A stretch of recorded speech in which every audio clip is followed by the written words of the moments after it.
Hello, thanks for joining this Qualitative Research Methods seminar.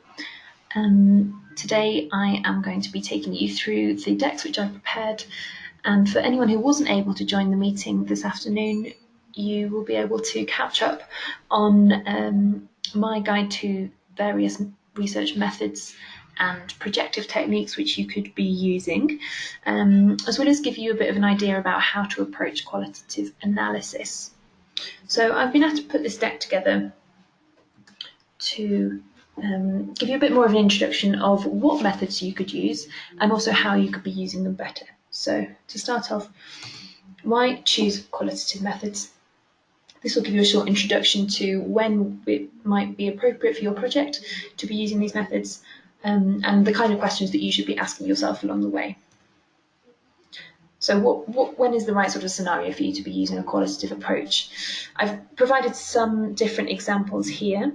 So think a little bit about whether this suits the context that you are working in right now. So you might want to use qualitative methods when little is known about a subject, or when the understanding that you do currently have is inadequate. So when you want to dive deeper into a subject, when you know something about the topic, but you might need to do a bit more exploration, digging around. When you want to make sense of complex situations or social processes. So when there is a huge amount of data and information, it might be quite an unfamiliar context. So you might be speaking to a group of people that you're not very familiar with, or in a part of the country or a different country that you're not familiar with, then a qualitative approach might be very useful for you. When you want to learn from participants about their experiences, so really get into their daily lives, their beliefs, their motivations, etc. When you want to test out hypotheses or new ideas based on people's reported experiences. So this might be that you have some materials, you have some proposed ideas for a new development and you want to test them out and find out how well they might be received. And when you want to gain really deep, rich detail. So where do I begin with using qualitative methods? The overall message that you should take away from this whole talk is that there is no exact right or wrong way to be using qualitative research methods. But here I've provided not exactly a flowchart, but some thoughts that you should be asking yourself even before the project has begun. So first of all, thinking, are qualitative methods right for this project? What kind of question is it that you're trying to answer? Is it a how question? Is it a why question? And what kind of data do you want to produce at the end of it? Would it be valuable for you to go into greater detail and deep dive into a subject? And do you need lots of quotes and visual data to come from it? What are my logistical considerations?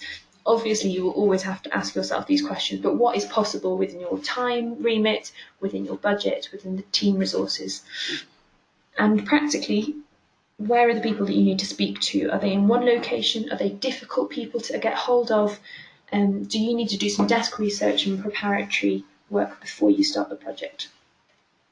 Thirdly, could qual be useful before the project even begins?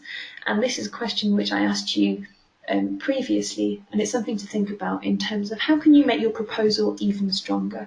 Could you go out and speak to people on the street? Could you test out any hypotheses that you might have to make sure that you're answering exactly the right question? And what methodological factors should I consider? So this is something I'll talk about in much greater detail as we go along, but it's worth thinking about this very early on. What kind of information do you need to get from people? How should you set up these sessions of talking to people in the right way to get the most from the project? So this is a very good starting point for some questions that you should ask yourself. So the next slide. What methodological limitations should I consider? Now, one of the most interesting and rich things about qualitative research is that it all comes from talking to people and observing people. However, there are necessarily some limitations that come with this. So interviewing is based on what people tell us. However, there are lots of things that people just don't reveal, either because they don't want to tell you them or because they don't realise that they are thinking them or doing them. So as these points demonstrate, there are some things which people are just not very conscious of or lie outside their conscious awareness. And a lot of the ideas and the memories, the thoughts that people have are fluid, they can change, they're not very reliable. So there are various techniques that we could use to help to tap into the non-conscious part of our brain, to help to extract the information through creative and imaginative exercise, and things which you might not necessarily originally think of when you're talking to someone in a conventional conversation. And some of the theory that supports this non-conscious research methods, there's so much reading and theory that is out there for you to do. Many of these theorists are things which you've probably come across and heard of before, but it's worth having them here so that you can quickly reference, for instance, Freud's unconsciousness, the idea of having using behavioural economics to explain the non-conscious decision making that people do. I would also point you to looking at Jung, for instance, and the collective unconsciousness. So the Myers-Briggs test is one way of thinking about the different archetypes and character types that people might ascribe themselves to in a non-conscious way. Some qualitative techniques and methods. So not all of the techniques that I'm going to show you are projective, by which I mean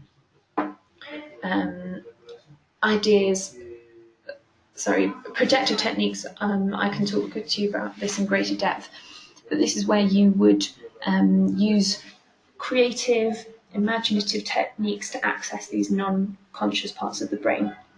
And how would you put these techniques into practice? So a lot of the exercises that I'll talk to you about, they might feel a little bit unusual. They might put your participants on edge. They might feel a bit unfamiliar. So in order to get the most from these exercises, you need to prepare the respondents. You need to introduce the exercise to them, tell them that it's okay to feel a little bit weird about doing it. So tell them right up front in the conversation that you might ask them to do some exercises. You need to prepare yourself. So allow enough time for these exercises. Make sure that you've got all the materials ready so that you look authoritative and that it's not like a strange exercise that you're asking people to do. You need to get the timing and atmosphere right. And this is very important because if you're asking people to imagine a scenario or play a role, for instance, you want them to feel comfortable in the room.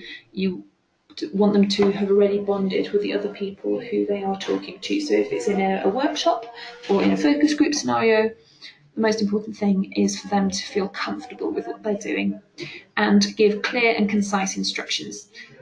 So very straightforwardly, make sure people feel confident and not silly. So the first techniques that I'm going to take you through are more methodological, and they don't necessarily exist. You don't have to do them within the context of a focus group. You might do them before you meet with someone. So for instance, the autoethnography and diaries, this might be something which you would do as a separate piece of research before meeting with respondents. Equally, it might be something that you want to then talk through with them when you go and do an interview with someone, but it could also, you could run these techniques before meeting with people. Observation and accompanied journeys.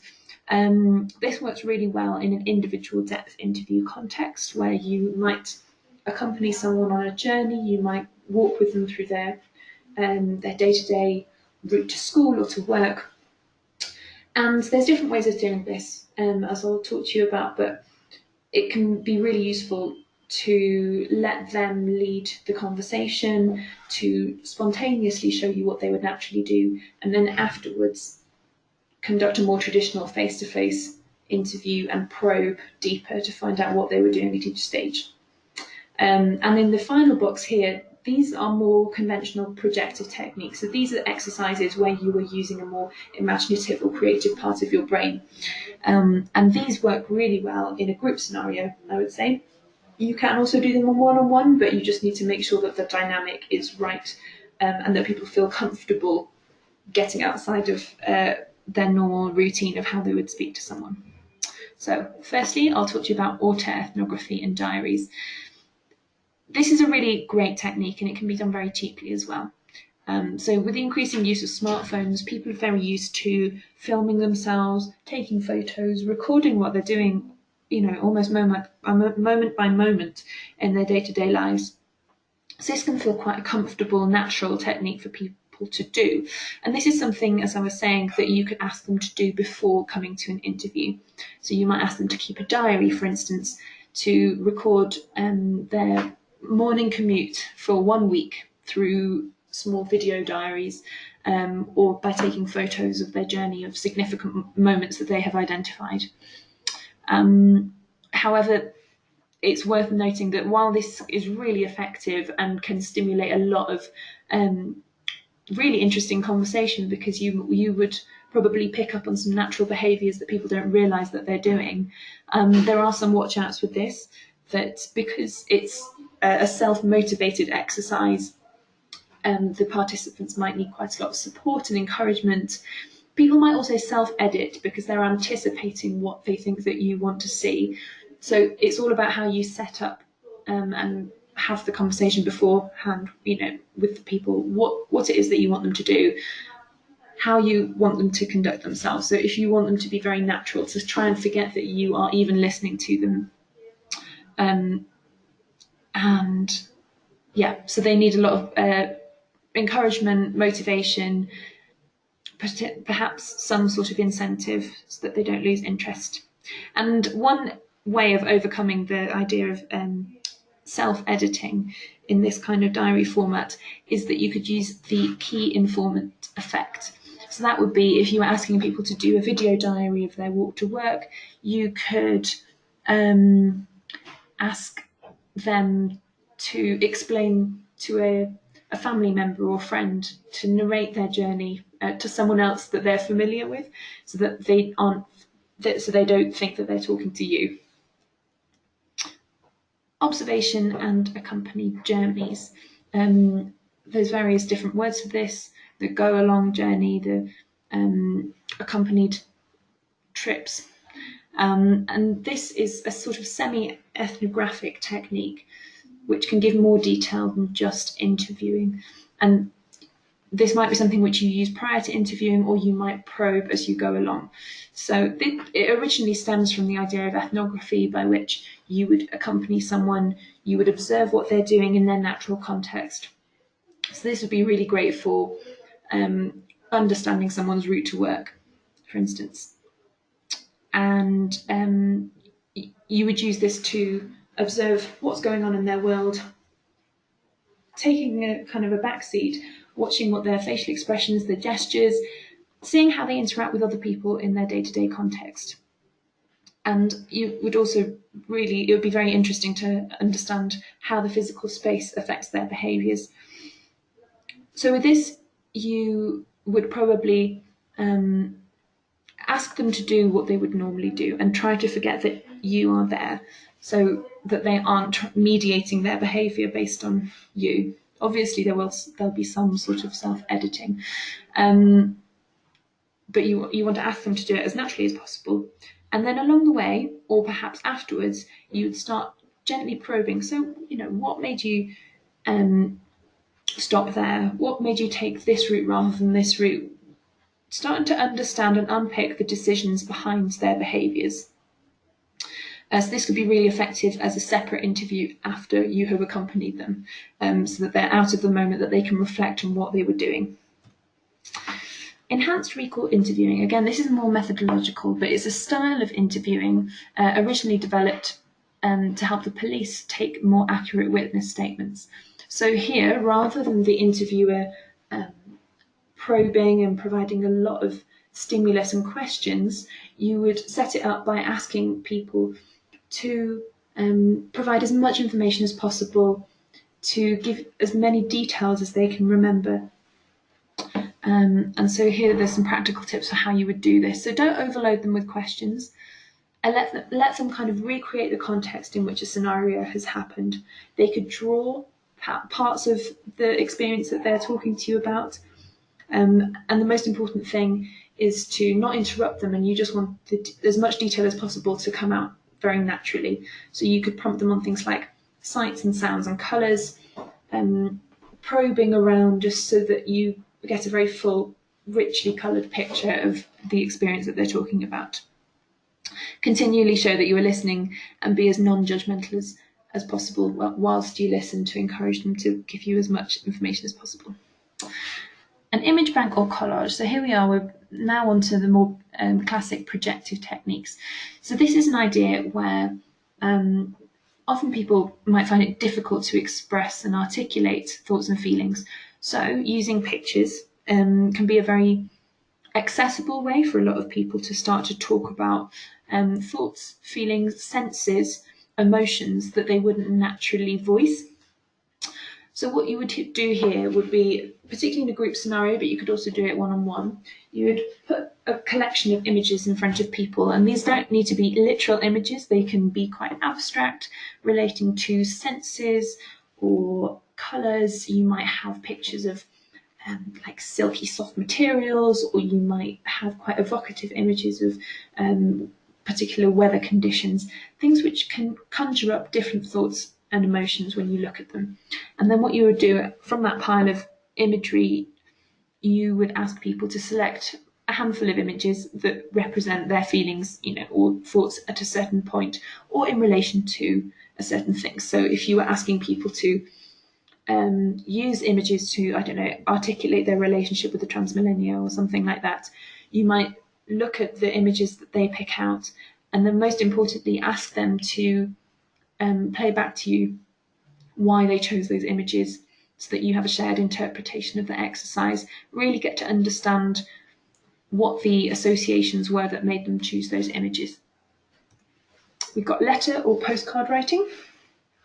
So in this format, people have set expectations of, how to write a letter, how to write a postcard, and by giving people, 4 or 5 minutes, for instance, in a focus group or in a workshop scenario, it gives people a tiny bit more time to sit down and think about how they want to express themselves about a topic. This would obviously work well for people who are quite articulate, but it can also be quite a fun exercise, particularly if you're writing a postcard. It can be quite witty and snappy. And so you'd ask people to write a message, for instance, to the CEO of a company, to the CEO of the Transmillennium. And then they can, express very concisely their thoughts and feelings, what they want to change and the things that they like.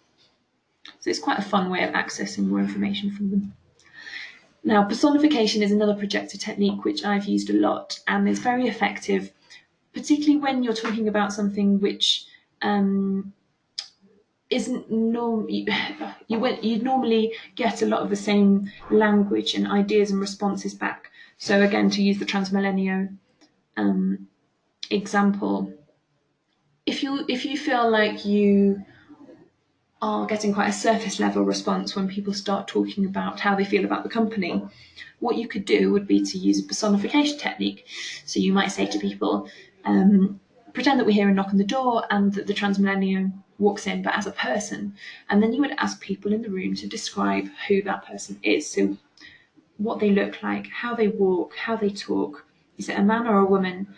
Would you want to be friends with them? How would they be at a party? These sorts of quite abstract questions, but it helps to conjure up a very rich picture of what is conventionally an inanimate object. So it could be an organisation, a company, or even a place. You could even ask people to personify, for instance, a city, to get just an alternative sense of what it represents to them, what the character of it feels like.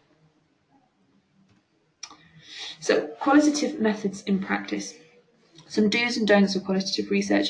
Some of these might be obvious, but they're very useful to have in the back of your mind whenever you're doing a piece of qualitative research. So first of all, some very basic practical steps for putting together your piece of research. So first of all, defining your research objectives. What do you want the research to answer? Make sure that everybody, including all the stakeholders and your client, are aligned in what the purpose of the research is, so that you know that you're getting the answers that you need to produce at the end.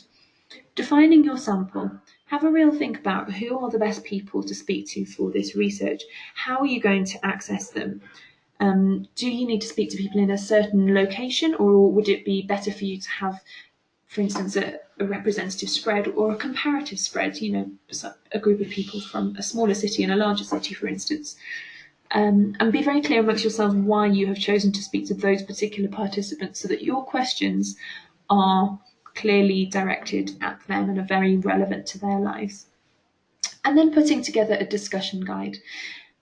This is a research template in which you have laddered up the different topics and questions that you want to get through in your time with participants.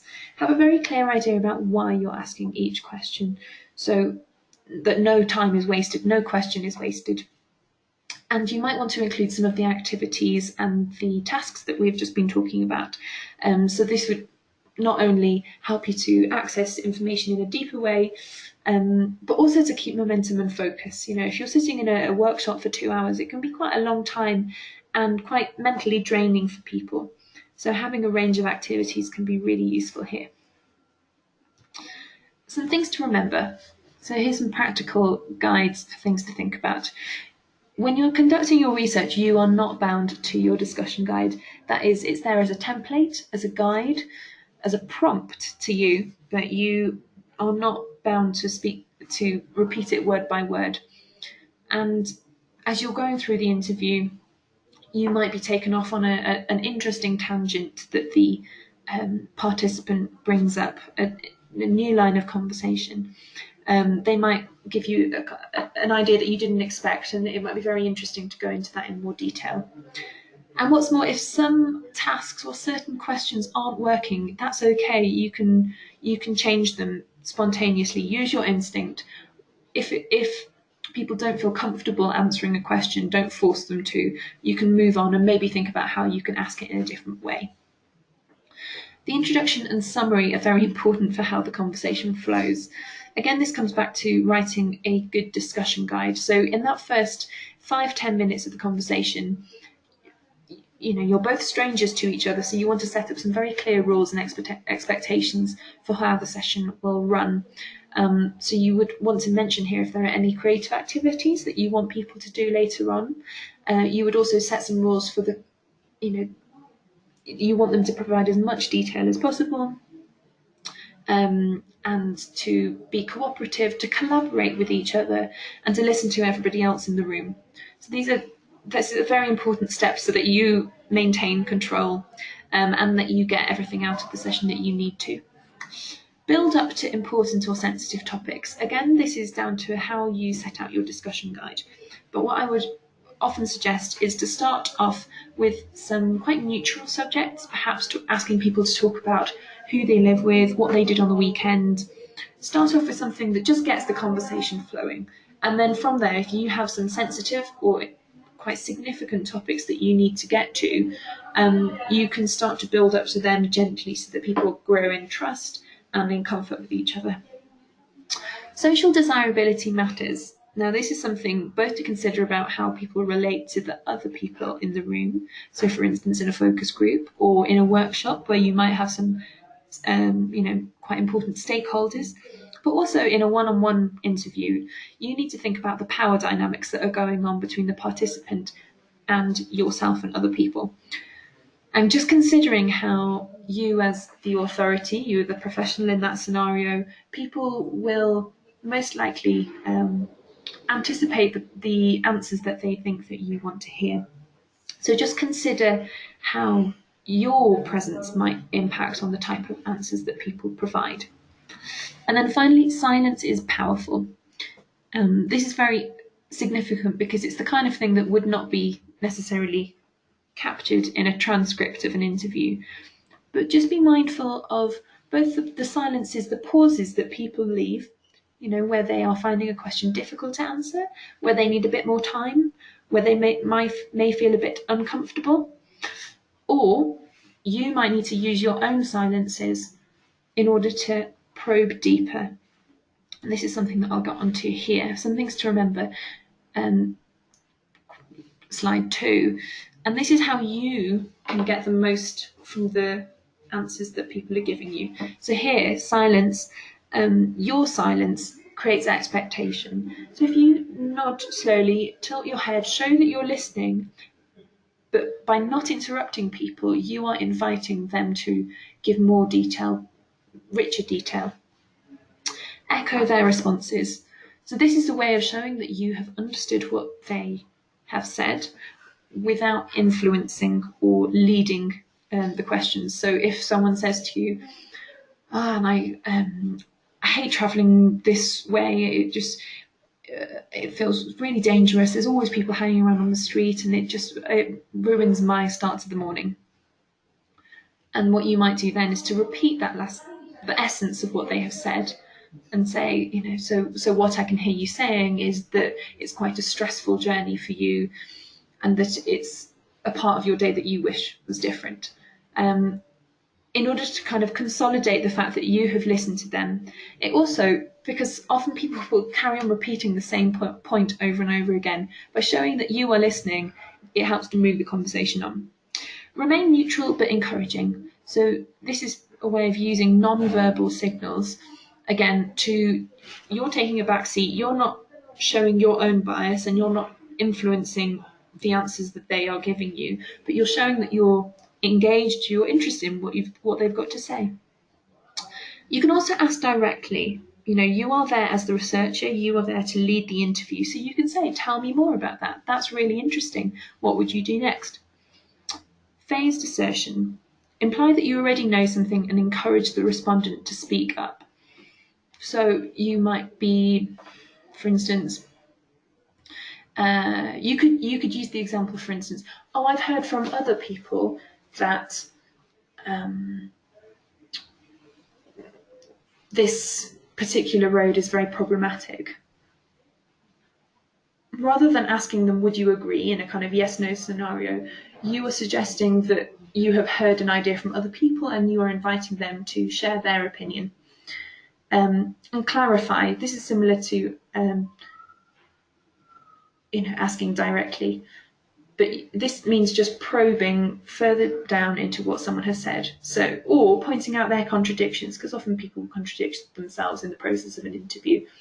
So just getting down beneath the surface of what they're saying, to make sure that you really understand exactly what their point is. And what should you avoid doing? This is also just as important as some of the things that you should do, but try to avoid asking leading questions, the types of questions that might influence the answer that people think that you want. For instance, Transmillennial is really crowded, isn't it? It's a very leading question. It's very clear what my position on that is and the kind of answer that I'm expecting. Avoid asking why. There are many other ways of asking a why question. How would you feel about this? For what reason are you doing this? But the term why puts people on a spot. It forces people to give an answer where they might not naturally have one.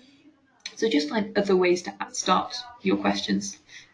Research questions are not interview questions, and the research question is likely to be very loaded, have a lot of thought and kind of complexity kind of built into it, and that's a huge amount to be giving over to respondents to ask them. They are not responsible to solve the whole question of a project, so break things down, make it simple and accessible for people to actually practically give you a response.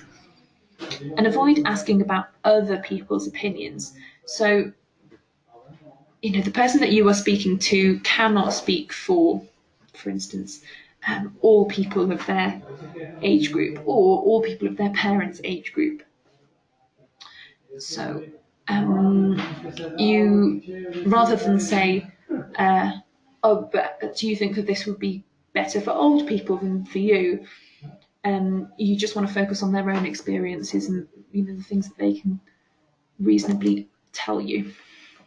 Try not to move too quickly from one topic to another. Even if you have a huge amount to get through, you don't want to confuse the speaker, and you don't want to undermine them or make them feel like what they're telling you isn't interesting.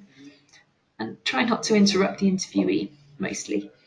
So you want the conversation to flow naturally. Obviously, within a time limit, you have certain things to get through. But if you need to redirect their train of thought, you can use some of the techniques that we referred to just on the slide previously. consolidating and repeating what they have said, asking them to move on to another topic gently. Okay. So